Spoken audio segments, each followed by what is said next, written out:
మీరు కొత్తగా business start చేయాలనుకుంటున్నారా? మార్చ్ 16-17 హైటెక్స్ లో franchise India biggest ఫ్రో expo. Telangana ముఖ్యమంత్రి యనమల రేవంత్ రెడ్డి శనివారం ఏపీలో పర్యటిస్తున్నారు. ముఖ్యమంత్రిగా తొలిసారి రేవంత్ ఆంధ్రాకు వస్తున్నారు. విశాఖలో బహిరంగ సభలో సీఎం పాల్గొంటారు. తొలిసారి ఏపీ వేదికగా రేవంత్ రెడ్డి ఎలాంటి కామెంట్లు చేస్తారనేది ఇప్పుడు ఆసక్తికరంగా మారింది. లోక్సభ ఎన్నికల నేపథ్యంలో క్యాడర్ను సమాయత్తం చేసే చర్యల్లో భాగంగా కాంగ్రెస్ పార్టీ సభలు సమావేశాలు నిర్వహిస్తోంది. శనివారం విశాఖలో భారీ బహిరంగ సభకు ఏర్పాట్లు చేసింది.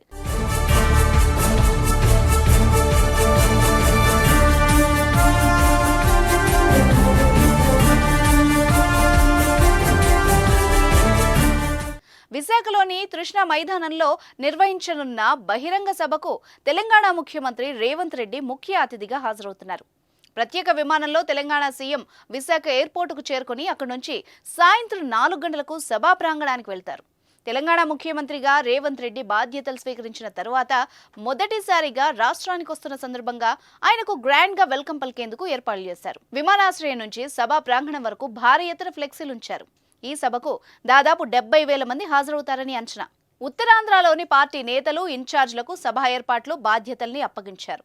ఒక్కో నియోజకవర్గం నుంచి కనీసం 2,000 మందిని తీసుకురావాలని నిర్దేశించారు. న్యాయ సాధన సభ పేరుతో నిర్వహిస్తున్న ఈ బహిరంగ కార్యక్రమానికి రేవంత్ తో పాటు ఏపీ కాంగ్రెస్ పార్టీ రాష్ట్ర వ్యవహారాల incharge Manickam Tagore, AP PCC chief YS Sharmila, CWC సభ్యులు ఎన్ రఘువీరారెడ్డి, గిడుగు రుద్రరాజు, కేంద్ర మాజీ మంత్రులు పల్లం రాజు, జేడీ శీలం, మాజీ ఎంపీ కేవీ రామచంద్రరావు వంటి నాయకులు హాజరు కానున్నారు.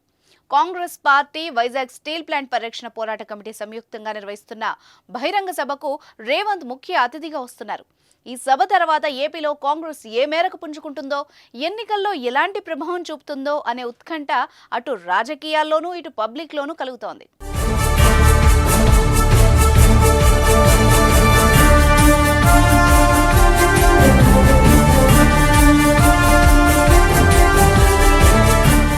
సుమన్ టీవీలో మీ పర్సనల్ అండ్ బిజినెస్ ప్రమోషన్స్ కోసం కింది నెంబర్కి కాంటాక్ట్ చేయండి.